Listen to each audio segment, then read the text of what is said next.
दूगो रखले यार बिया रे तबो देवेला तैयार बिया रे। दूगो रखले यार बिया रे तबो देवेला तैयार बिया रे। एकर दूरे दूरे ले बा पहचान तबे हेते हेते समाना भइल बा।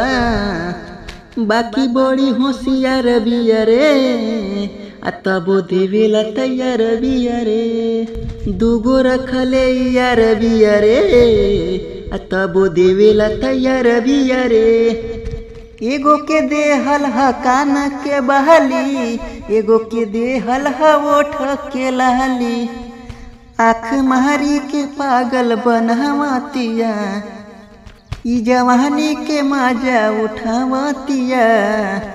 पहले निमन सुतार बिया रे बाकी पक्का छिनार बिया रे, छिनार बिया रे। खैले लभ के केसार बिया रे तबो देवेला तैयार बिया रे। दूगो रखले यार बिया रे तबो देवेला तैयार बिया रे, तैयार बिया रे। दोनों कबूतर करे यह पटाउन, बिया हिलवले गली नगर टाउन।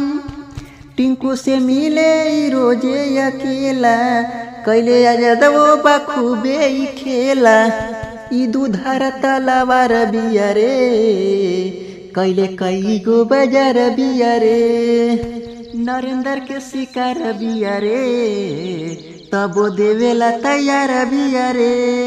दू गो रखले यार बिया रे तबो देवेला तैयार बिया रे, तैयार बिया रे।